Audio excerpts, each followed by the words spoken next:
Well, what is up? Welcome to the Pinfall Podcast. I'm your host, Liz. I am joined as always by my co-host, Marcus. Hello. Happy Impact Day. Yeah, happy start of Philly Road to Rebellion. I feel like there's not going to be much to talk about in this one because we've already seen this episode because we were there for the taping. So this was kind of us just watching from a different angle, I guess. And also just like not too much interesting stuff happened. You know? It wasn't my favorite episode in the world now. There were like also not many advancements in stories, like nothing with Josh and Moose. Nothing with Speedball and Ace Austin. Nothing with Trey Miguel. The only story advancement we got was Chelsea, Chell, and Mickie James. Chow. That's really it. And I mean, that was a great moment in the story, don't get me wrong, but not a whole lot. Yeah. Yeah. No, you're right. Should I give a little nutshell now? Kind of quick wrap up. So, let's see. We got Laredo Kid versus Willie Mack versus Mike Bailey for who'll be the last person to join Trey Miguel and Ace Austin at Rebellion in a triple threat for the X Division title. We had Steve Macklin versus Heath. Jonah announced that he's going to be fighting Tomohiro Ishii at Rebellion. That's going to be sick. Whoa. Back it up. What? Did you not pay attention? No. Well, yeah, Ishii is fighting Jonah at Rebellion. And we'll be there. What? Yeah, we get to see Ishii live. Oh my fucking god, no. That's too exciting.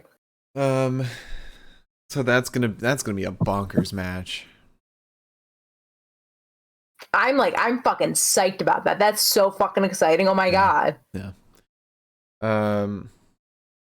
We also got Good Brothers versus Violent by Design in a lumberjack match. We got Rocky Romero returning to Impact to take on Eddie Edwards. And finally, we got Mickie James versus Tasha Steelz in a Philadelphia street fight for the Knockouts title.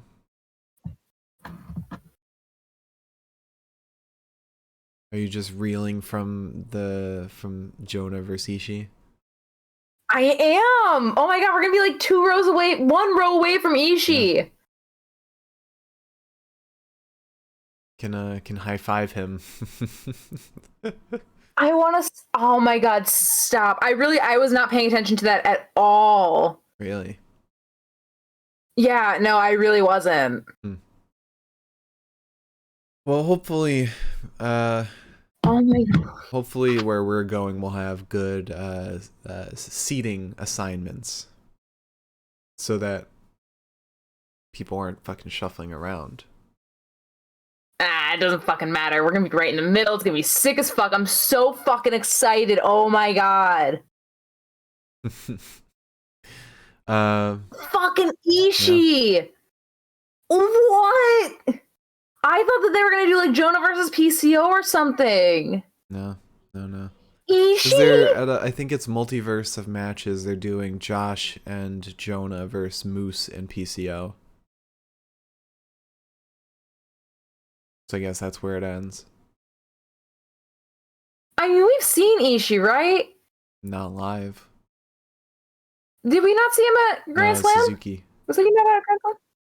Oh, yeah, you're right. Oh my god. So this makes it even more exciting. I thought we'd already seen him. We weren't there for Orange and Ishii to team up. Oh, Oh my god. This is the best day ever. Well, it's gonna happen in Rebellion, but That's gonna be the best day ever too. all right. You want to talk about some news?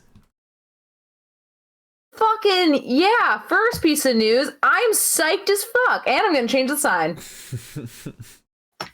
Not falling into that fucking trap again. Oh my god. Man, and I fucking love Ishii. I'm shocked you did not like pay attention to that. I would have had an actual reaction had I paid attention. I thought that he was talking because they were talking about WrestleCon. Right. So I just assumed that he was talking about WrestleCon. No. And I know that we got the advertisement for the match for WrestleCon, but my brain still did not put 2 and 2 together at all.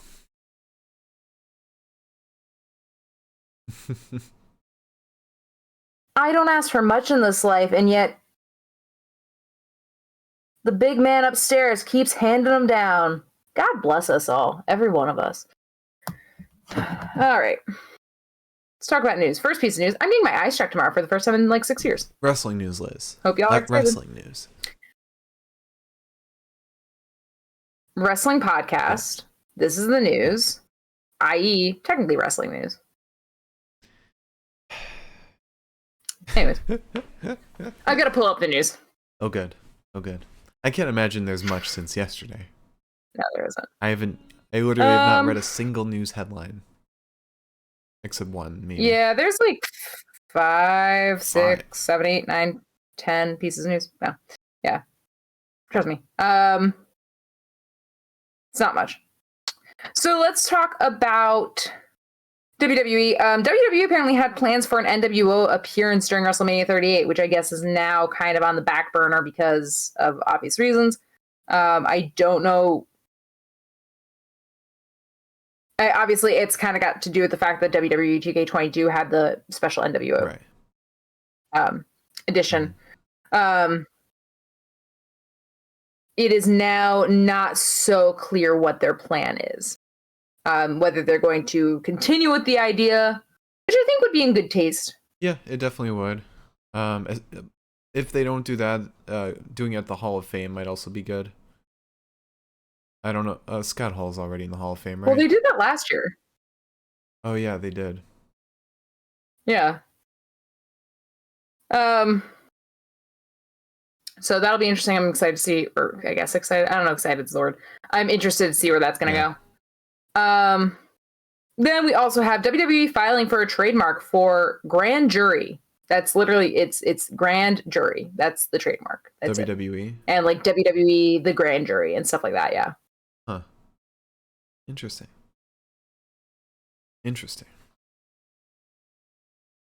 Oh, see, I had a headline that I was actually going to read, and now that I know who's involved in it, I'm not going to. Also, in case you were wondering, like Mark was wondering, if Chad Gable's going to have to undergo a name change because of Gable Steveson, it looks like there is a chance that might happen. Changing his name for the sake of Gable. Fucking God forbid, but you know.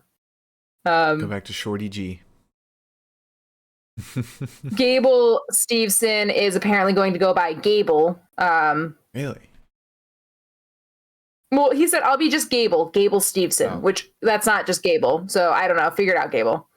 I don't know. Fuck that guy. But he said, you can't have two Gables. You can't, but right now we do. So there might have to be a little switcheroo. I don't know, but I love Chad too. He's a cool dude. I was like, Gable, you just got here, dude.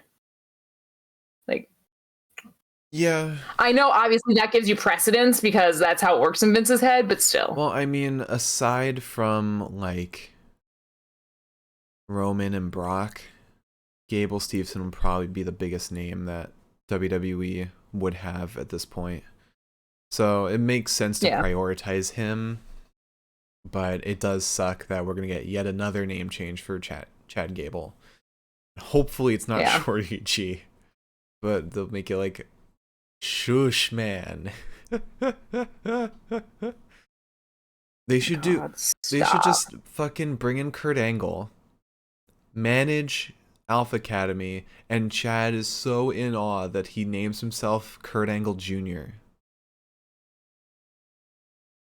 God, I love that. Perfect. Chad Angle. It's what we deserve. Chad Angle's a good name.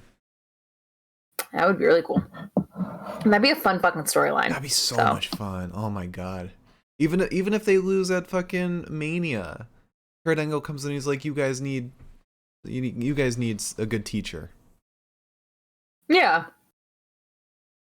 Yeah. No, I agree. I see nothing wrong with it. And that's why they won't do it.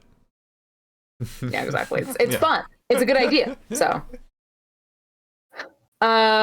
also AEW has removed Wardlow from their roster page. God, whoever's in charge of that shit, they're having fun. Yeah. Also, FTR, apparently there's a match now being teased. Young Bucks change their bios as they often do. And it says, yes, we're coming to Mexico on April 30th. Also, yes, we plan on bringing the AAA tag team titles with us. And lastly, yes, we're aware of who currently has them. Oh, man. That... I love AAA having their fucking tag titles just being, like, fucking hijacked. Yeah. But FTR and the Young Bucks, that's gonna be a fucking match of the year contender. That's gonna be fun as fuck. And then God, AAA has so much fun. They're just killing it. Yeah. Some people consider them like the third major wrestling company because of how big they are in Mexico, and like they have a partnership with Marvel. And I think it's the NFL they have a partnership with. Like, I didn't realize they were so massive. Yeah. It's really weird. It's like an underdog, a black sheep, if you will.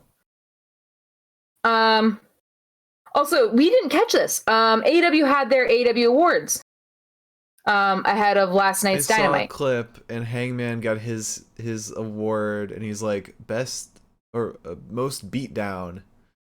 So he's like, so I got the shit beat out of me, and he's told off camera, no, I did the ass beating.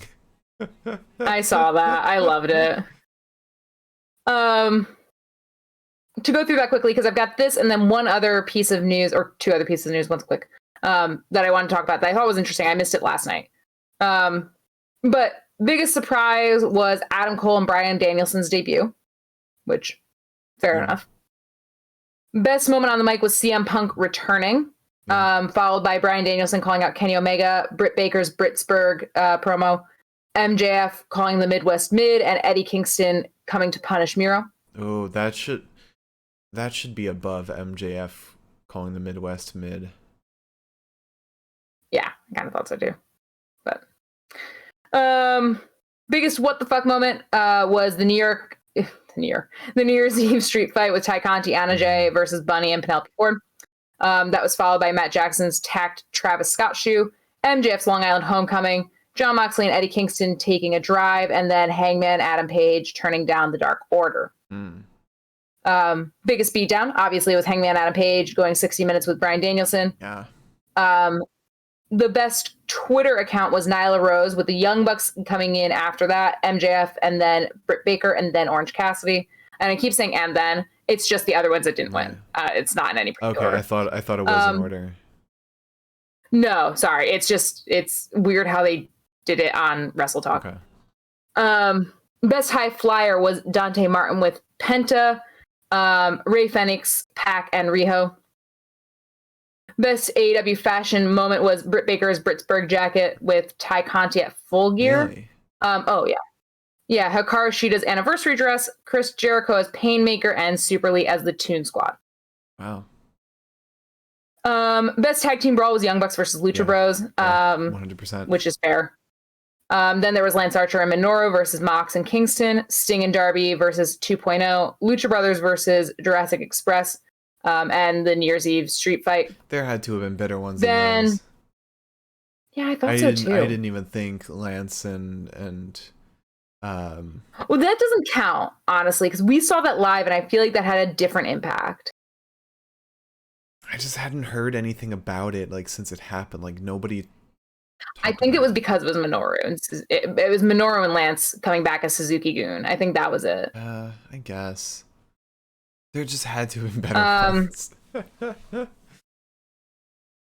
Best mic duels, MJF and Punk on Thanksgiving Eve, which is totally fair and totally understandable. Then there's Britt Baker and Ruby Soho, Inner Circle and the Pinnacle, Hangman and Danielson, and then the Inner Circle calling out Dan Lambert.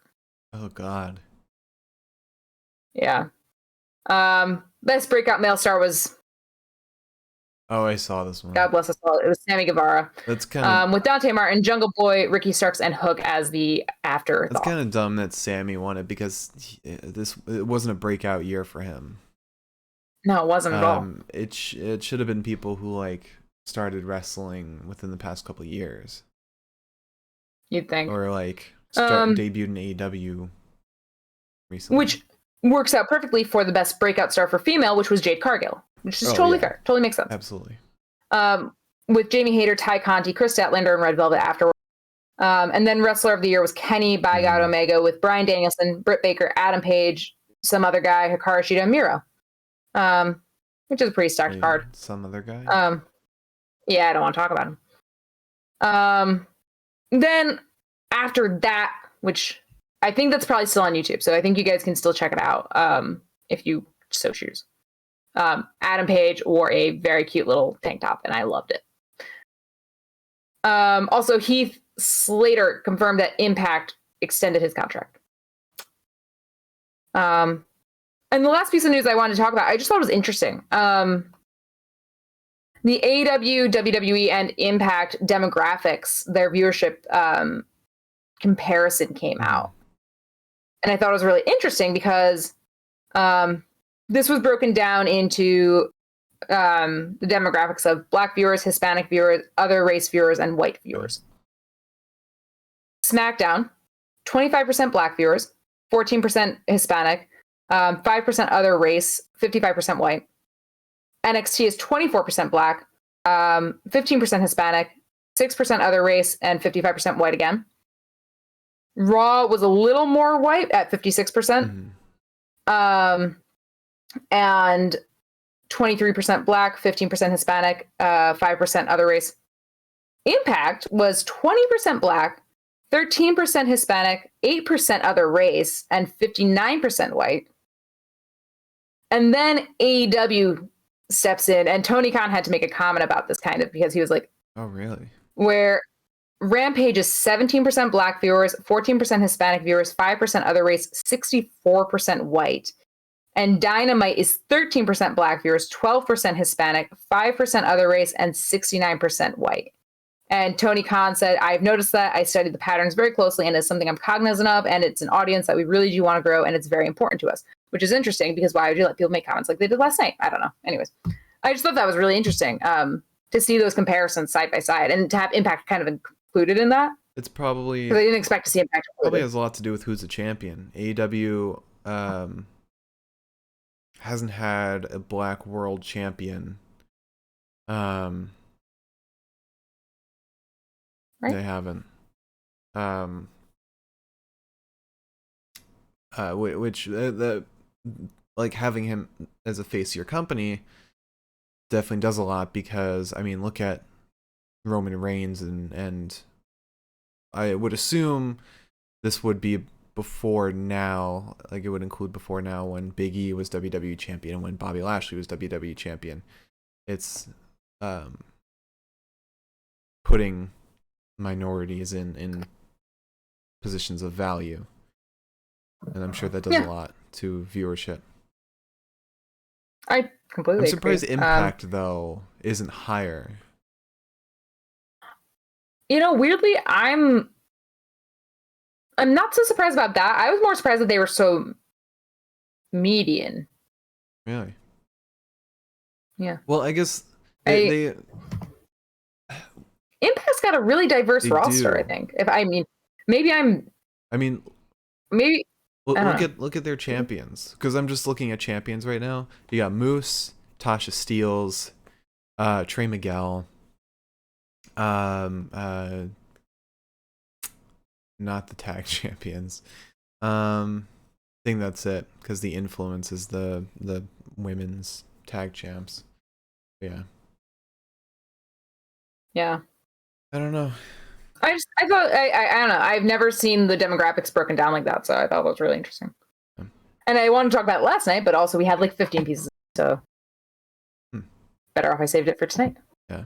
I don't want to go too far into like Impact's viewership, because they got a lot to fucking work on.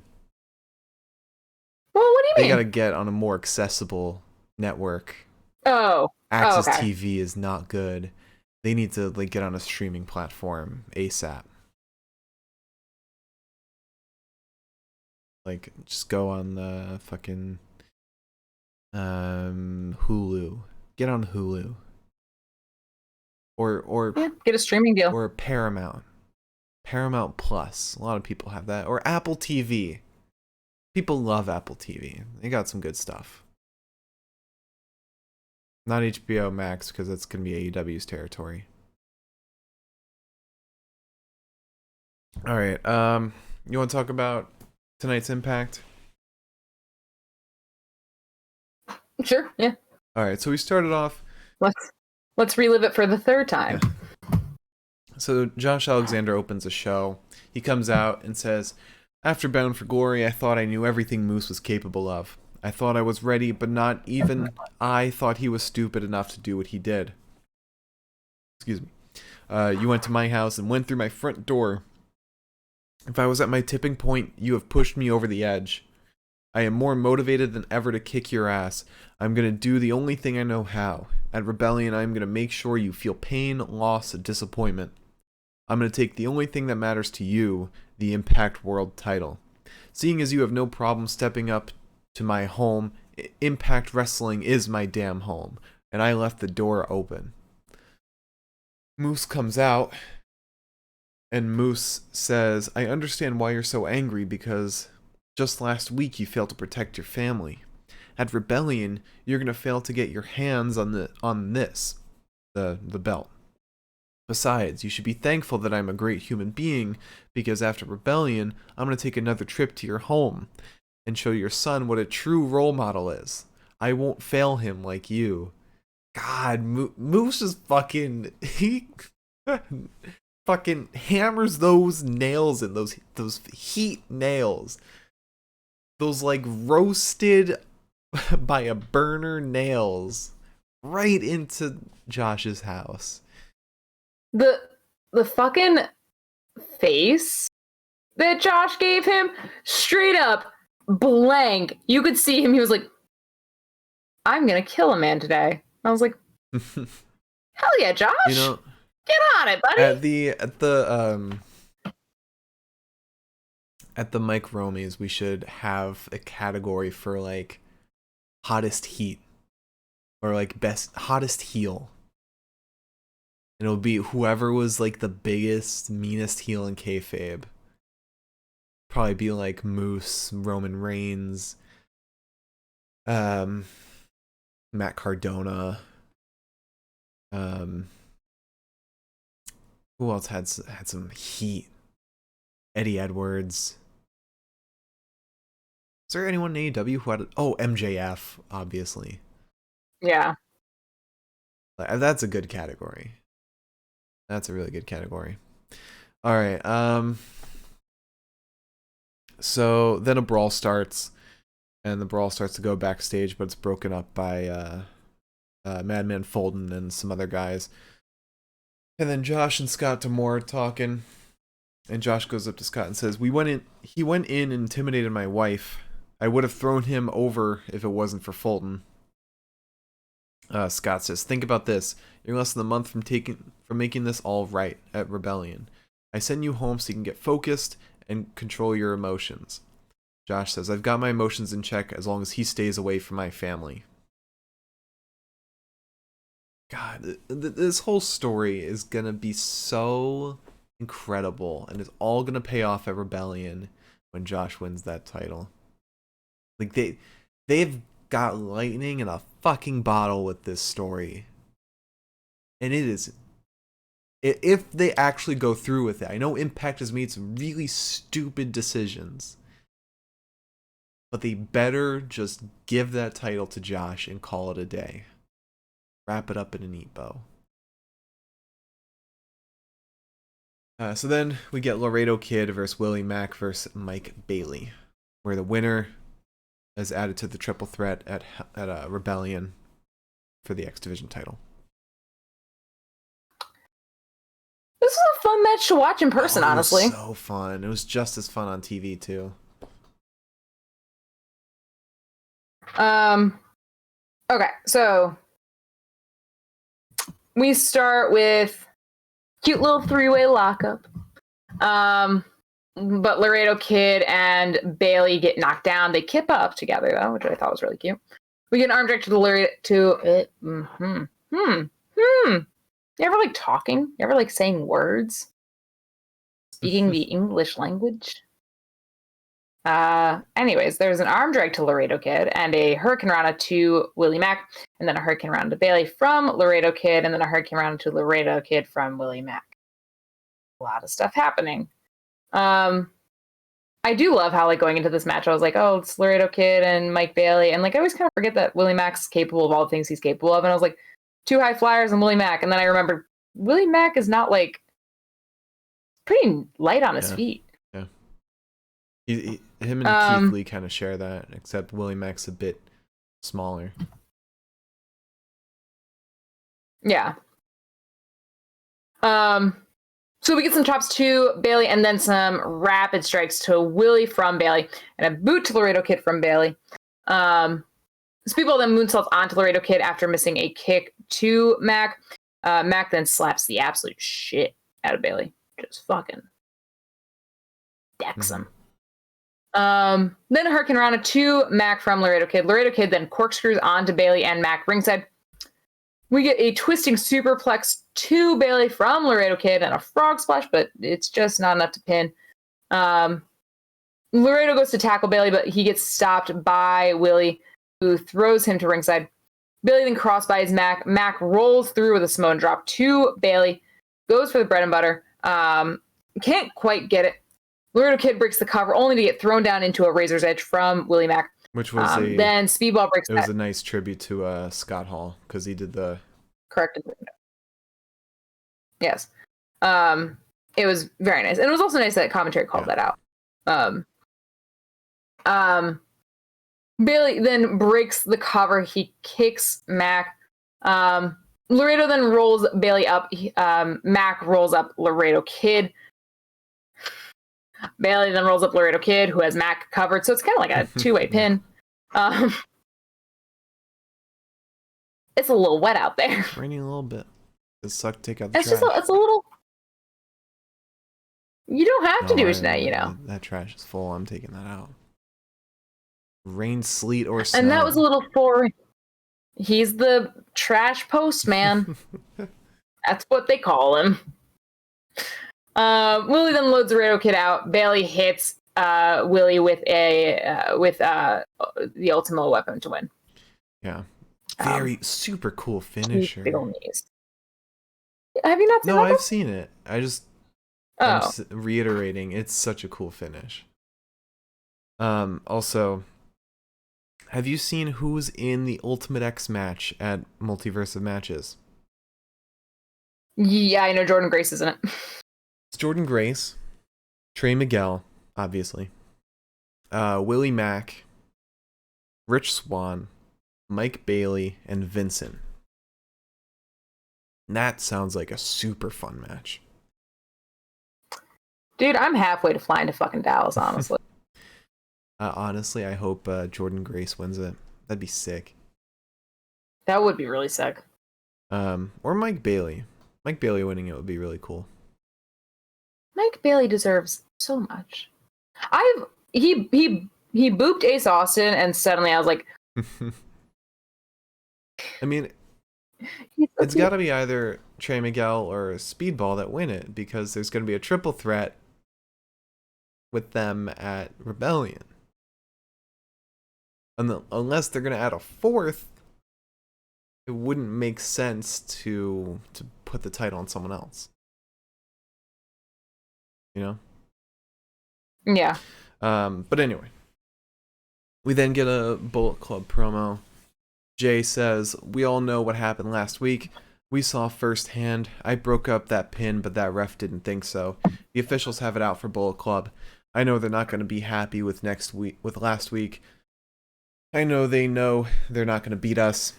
Next week, we're going to right that wrong. They're going to prove they can definitively beat us. It's not about MCMG. It's about JBC, J-Bay Connection." So great. You see these circles under my eyes? I'm tired. Also kind of fucked up that Chris Bay is not in the Ultimate X match. He should be. Jay White holding him back. Oh, don't say that.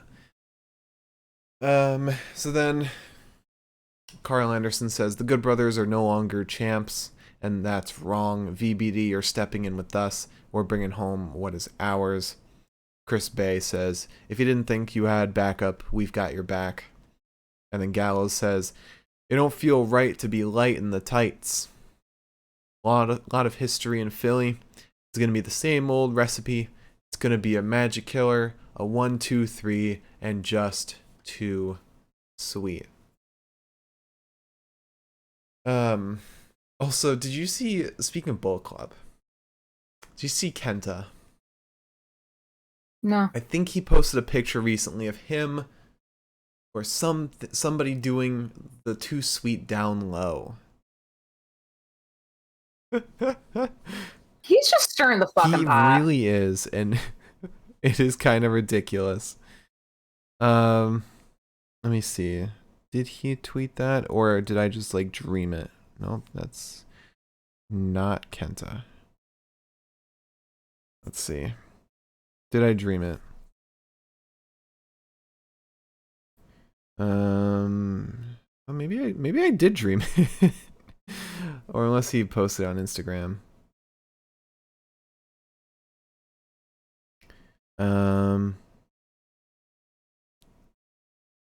Maybe I did dream it. What the fuck? Oh, really? I don't know. It's not on his Instagram anywhere, and it's not on Twitter. I don't know. I could have sworn. Yeah, maybe I did dream it.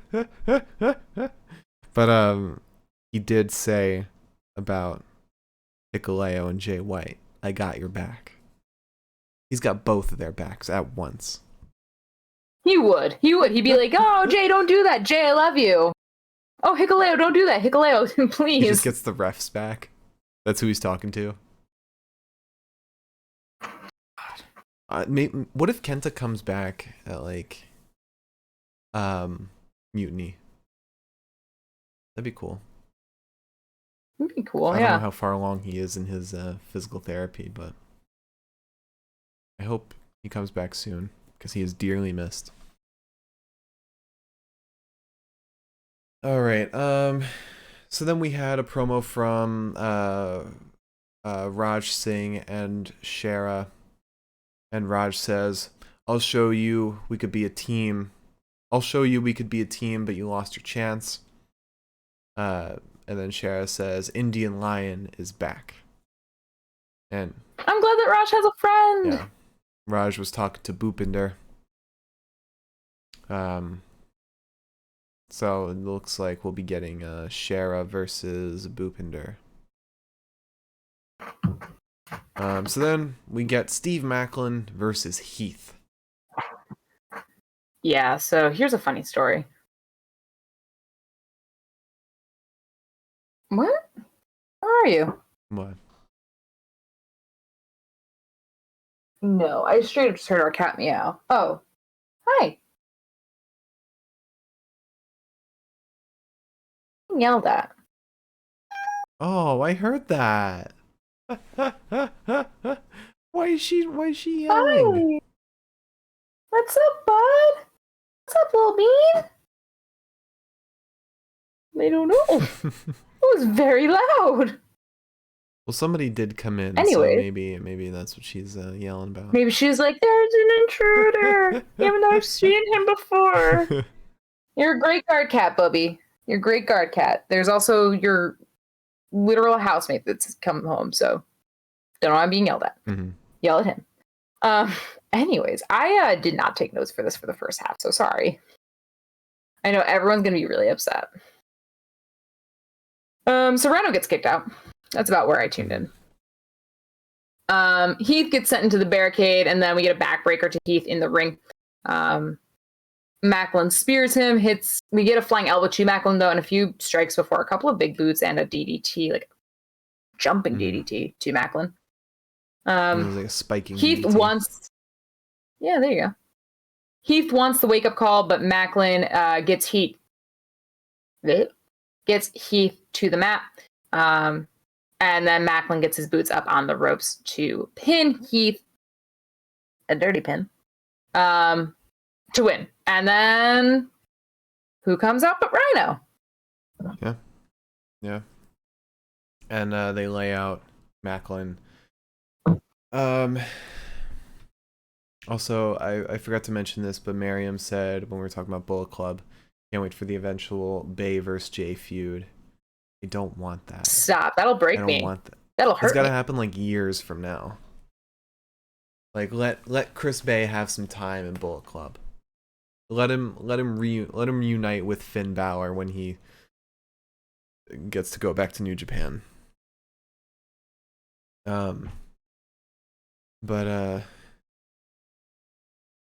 I want that friendship to continue. Yeah. What we should get. You were like a brother to me. What I really want to see, even though I don't want to see Kenta side with God, I really want to see Kenta versus Chris Bay. That would be so fun. Yeah. Alright, so then we get like a fucking fever dream of a promo.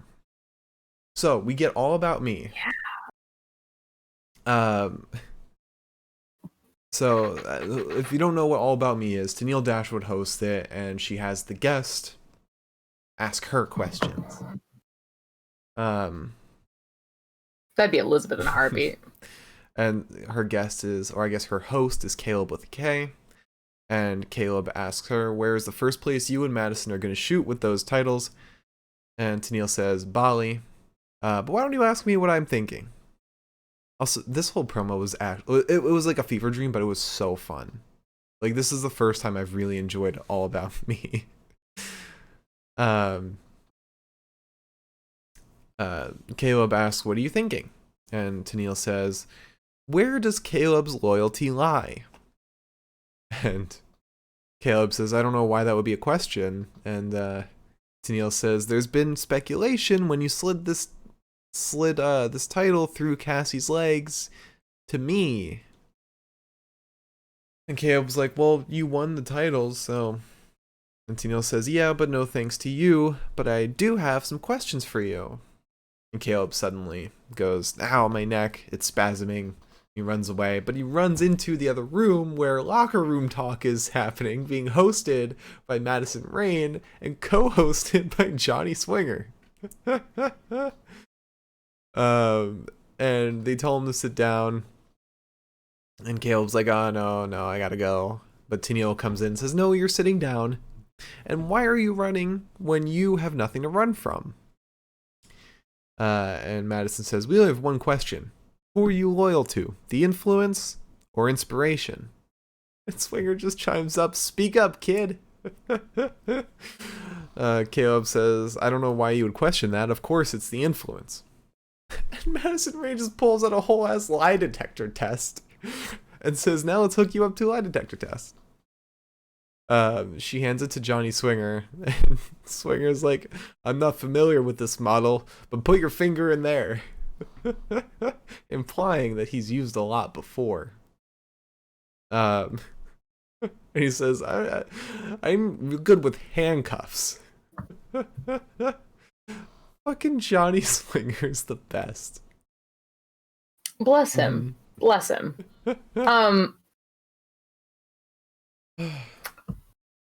I feel like eventually we're gonna find out that this was like a dream. No, it's not. I feel like it won't be. Because it just feels very like one of those like guilt-riddled dreams where you're like, yeah. So then we get a promo from Jonah, who says, at Rebellion, we're gonna get Jonah versus Ishii. This is gonna be no dream for you. It is gonna be a nightmare. I am no myth. At Rebellion, I will be your personal kaiju. Ishii, we will fight. And that is gonna be an intense match. dude, you have no fucking clue how, like I was saying, I literally said, like, I never thought I'd get to see Jay White wrestle. Never did. Ishii was far beyond that, where I was like, I'm never gonna see. Well, he was like fucking in America once, never again. Like I know that he's fighting Thatcher like in Dallas in a couple weeks, but like that's not New York. So I was like, I'm never gonna see this guy wrestle.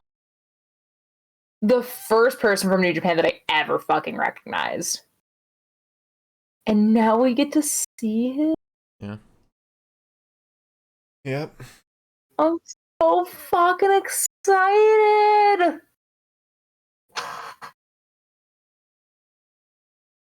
Yeah, and we don't even have to like travel to a different state to see it.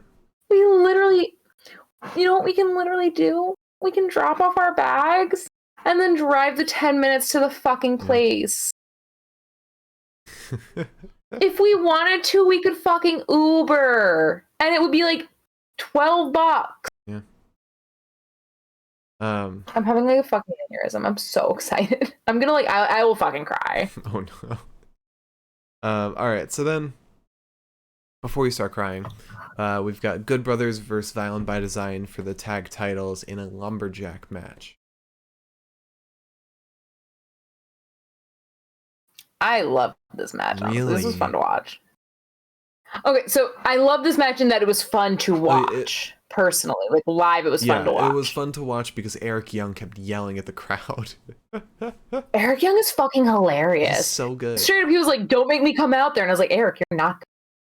But like, you should. Yeah, there was a BTI match with Diener, and Eric Young was on ringside, and he has his belt, and he's like holding it like a whip, ready to hit the audience. So good. I love Eric Young. I truly do. Doring also yelled at the crowd at one point. Yeah.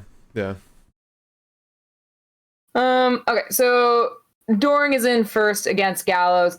Gallows and Anderson end up launching Doring and Eric from the ring. Shelley and Sabin and Jay and Bay return them to the ring before kind of exchanging some pleasantries, if you will. And by pleasantries, I mean Sabin raking the eyes of Jay. Carl hits a spinebuster off to Young and then takes some time with a ringside Doring.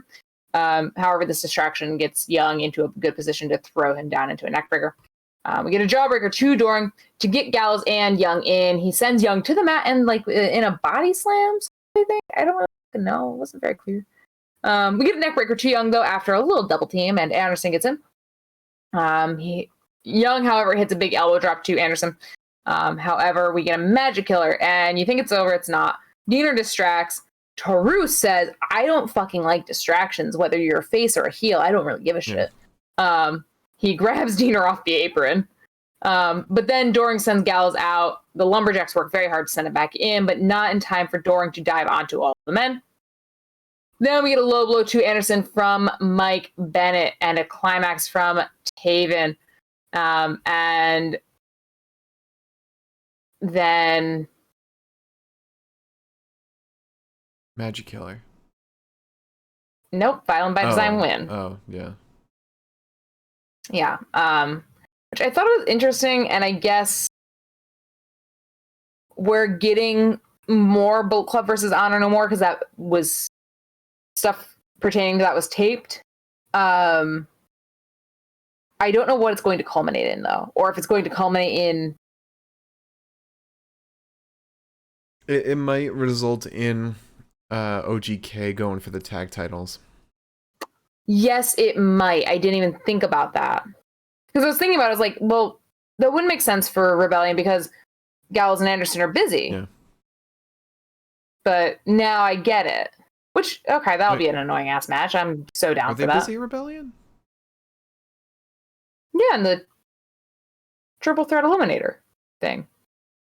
Well, that's for the tag titles. For the tag belts. Oh, yeah, okay. Yeah.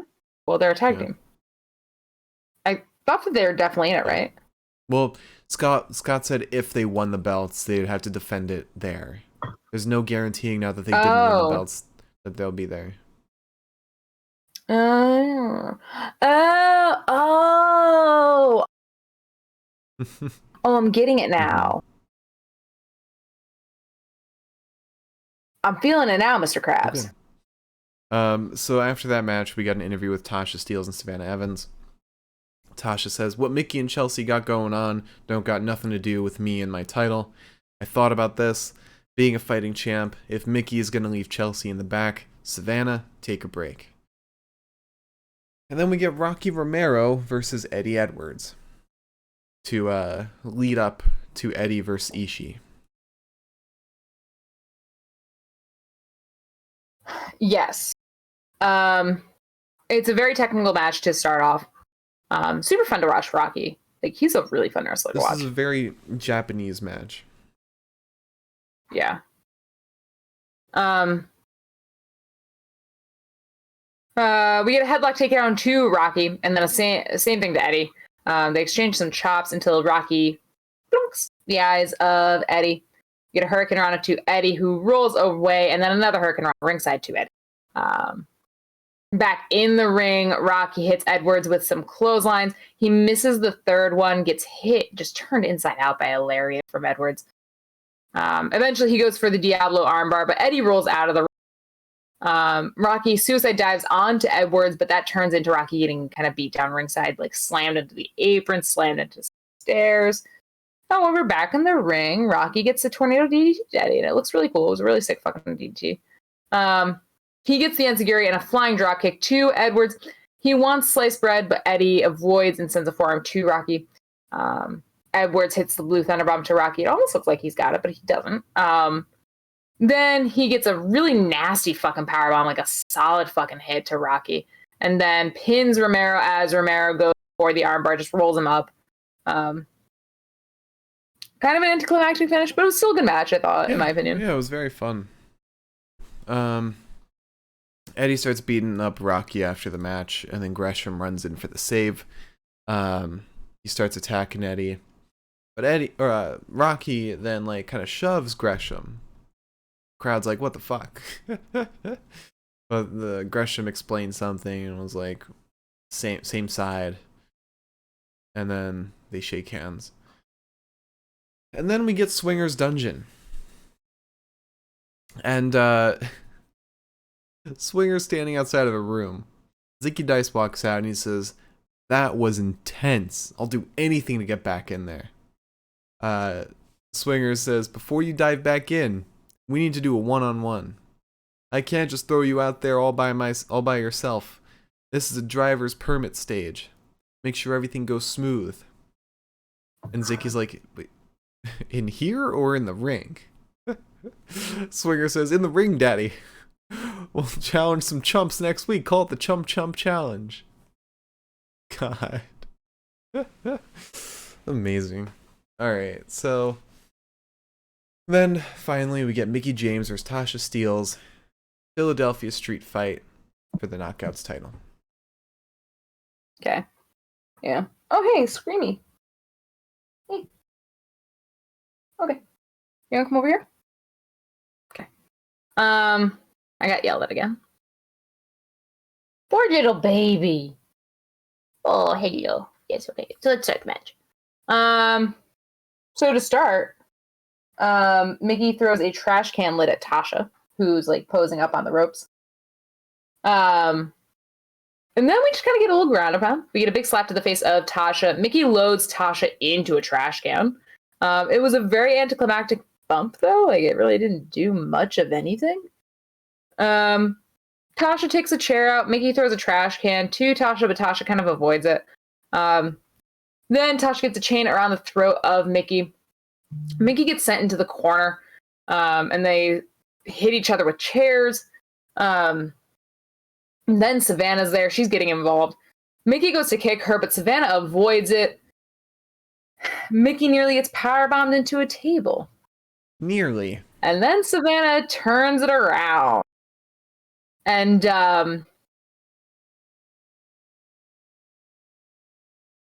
Savannah is sent into the table. Sent onto the table. Not through. Not through. Just into. I am the table. And then Tasha says, well, that didn't break. Let's try it again. Tries to send Mickey into the table. And guess what? The table still doesn't fucking break. Tough-ass table. Yeah, I guess they just did not score it enough. Savannah didn't go into the center. She like went on the side. True. Savannah hit the wrong part of the table. I think the person who the people who set the table up kind of fucked it up. Yeah. However, you would have thought that maybe like second hit would have helped. No, just me. Anyways, so we get a trash can to the spine of Tasha, and then a trash can to Savannah too. Tasha hits the cutter to Mickey, but it isn't enough. We get some parking signs, or we get a parking sign slapped into Mickey a couple times. Mickey ends up grabbing the sign. She unloads on Tasha, hits her with a seated senton. Tasha gets up, though. She wants the crucifix bomb, but Mickey avoids it. She gets the Mick DT. And then before Hebner can get the 3 count, Savannah pulls him from the ring. Mickey then dives onto Savannah, who catches her, sends her into the post, stomps her ass, and then Chelsea comes out.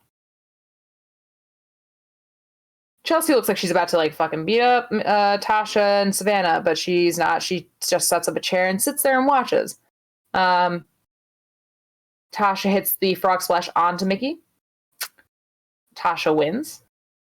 And then we get a whole fucking shebang where Chelsea said, oh yeah, she does have 41 different versions of the fucking wrist break x-ray. I fucking knew this was going to happen. I knew that injury wasn't fucking real. Because I knew that she had these fucking x-rays on hand. She had to have broken that wrist like 14 times. Oh, guess what? It's fake. Matt Cardona comes out, hits the fucking, what is it called again? The radio silence. Okay, hits the radio silence to Mickey. And then they make out in the ring, and I said, please stop. I've had enough of couples in rings lately. Please, I'm fucking... if I see another couple interact in public again... I don't mind so much when it's Chelsea and Cardona, because we're supposed to be disgusted by them. And the way they furiously make out is like, that's a heel move. Like, that's heat. True. But I also loved Chelsea's shirt. It said, "Do you love me now, Mickey James?" Oh, did it? Oh, I didn't see that. It was great. And I thought it was very suspect with when Chelsea said she broke her wrist again, but she still kept wrestling. Like, she kept booking shows. She's done that before, though. Has she? Yeah, she broke her wrist and then kept wrestling, and everyone was like, please don't. No one needs to see you that badly. Oh. Like, that's not even being mean. It's just like, nobody needs to see you that badly. Sorry. Yeah. She is one of the best women at NWA, but that's kind of a low bar. All right, you wanna talk about the best of the night?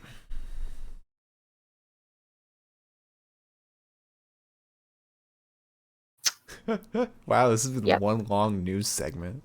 Technically, it is news. It is a new thing that happened. Right.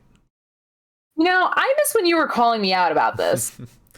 Before we get to the best of the night, though, just like, hire somebody to stay on my ass about. Just want to remind everyone, this Sunday we will be doing a post show for New Japan Cup Finals.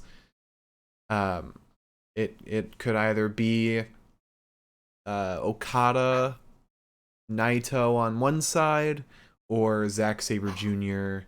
or Shingo Takagi on the other side. So we'll find out. It could be Okada versus Zack, Naito versus Zack, Shingo versus Naito, Shingo versus Okada. Yeah. The result I want is Naito versus Zack, and Zack wins. And we don't get to find that out until Saturday. Yeah, right? Saturday. Yeah. And before we get to the best of the night, just want to, if you have a question for our question segment, which will happen after the bests of the night, leave it in the chat now, and we'll get to it after the bests of the night. If you're watching on YouTube, leave a comment. We'll get to it in the next one. If you're listening on Spotify, join us at twitch.tv/The Pinfall Podcast, and we'd love to chat with you live. And let me give a quick update on the top 10 wrestlers in pro wrestling. Shit's been changing. Japan's still dominating. So number 10, and this is all in kayfabe. In kayfabe top 10. So wins and losses and shit. Number 10 from New Japan Pro Wrestling, Hiromu Takahashi. My fucking God. Did you not just hear that? I think that sounded like an elephant fell down the stairs next door. Nice. It was incredibly loud. Holy shit. So Hiromu Takahashi, number 10. Number 9, Omos. Yeah, I know. Beating him jobbers has done wonders to his win-loss. Number 8 from New Japan Pro Wrestling, Great Okan. Number 7 from Dragon Gate, Kota Minoru. Number 7, the IWGP United States Champion, Sonata. Ever since he got injured, he's dropped. He dropped in the rankings. Number 6.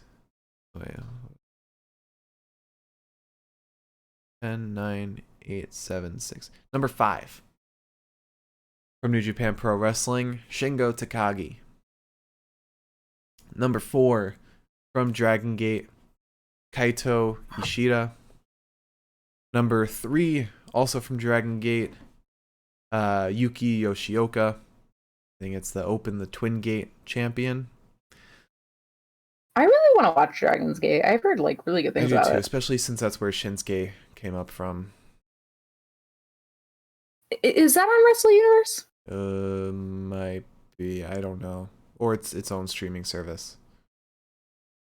I don't know. Number 2, the Raw Women's Champion, Becky Lynch. And number 1, the other the Twin Gate champion, Dragon Dia. They have their own streaming service. Okay. Which I'm so sorry, Dragon's Gate. I subscribe to so many streaming services for. I just don't know if I can. Yeah. There's so much fucking wrestling to watch. Yeah, we got to dip our toes into DDT. Like a hotel match. Isn't Sakia Kai in that? I don't know. I don't know. She's hot as shit. Okay. Not the point. All right, so that's our top 10. Let's go over our bests of the night. So promo of the night. Like, promo of the night. Like, I wanna... What? You just have very pointy ears. I'm only just noticing this. Yeah. Sorry. Promo of the night. My brain wants me to say Josh and Moose. However, my heart tells me it's all about me. That was so fun. It's all about me / locker room talk. Sure. I thought it being a fever dream was the best thing for it. All right, you want to talk about Wrestler of the Night? Yeah, sure. All right. Let's see. I'm going to give you I'll give you 3 choices, okay?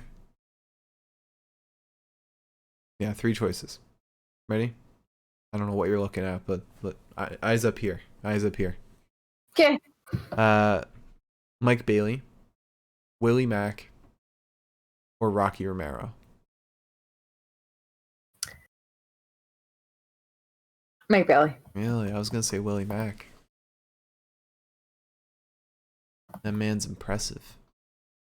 No, I'll give it to Willie Mack. I don't give a shit. That's Especially fair. with that Razor's Edge. That was really good. All right, you wanna do match of the night? Yeah, sure. Why the fuck Or do you just not? want to say fuck it and just move on?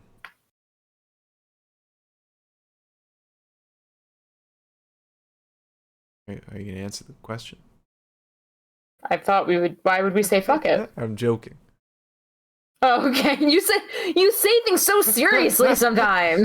All right, so as always, we go from the worst match to the best match of the night, and we'll talk about which one is the match of the night. So, worst match of the night, 4 out of 10. Honestly, well, okay, Violent by Design versus Good Brothers, in my opinion. I thought the ending was way overbooked. I don't like lumberjack matches. And the ending was just very underwhelming. Yeah, it's gonna Good Brothers versus OGK should be pretty good, but I don't know, this match itself didn't do much for me. Okay, fair. Next up, 4 out of 10, Tasha Steelz versus Mickie James. It was pretty overbooked towards the end once again. I guess that makes sense. It's a street fight, but at the same time, I don't know. It was fine. Had its good moments. Next up, 4 out of 10, Heath versus Steve Macklin. There's just nothing special about it. It was a fine match. I didn't really care for that match at all, honestly. Yeah. All right, next up with a 6 out of 10, Rocky Romero versus Eddie Edwards. It's very fun. Okay. Very fun New Japan match. Or Noah match, since that's where Eddie came up from. Next up, and my pick for match of the night, Laredo Kid versus Willie Mack versus Mike Bailey. I thought this was super fun. This is a blast. All these guys are so fun to watch. I agree. Cool. All right. You want to answer some questions? I'll answer a question. All right. So Miriam asked, "Who does Pepita think will win the New Japan Cup?" That's the first question. Pepita thinks that's still Will Ospreay because she's a heel, and she's got horrible taste. She told me she thought Kosei Fujita would win. Ooh. I mean, we did just talk about the fact that Pepita was supposed to fill in for Tenzan after the tournament, but she missed her flight. So, unfortunately, she's actually the reason that Jeff Cobb got knocked out. Yeah, she sort of ruined the cup for everybody a little bit.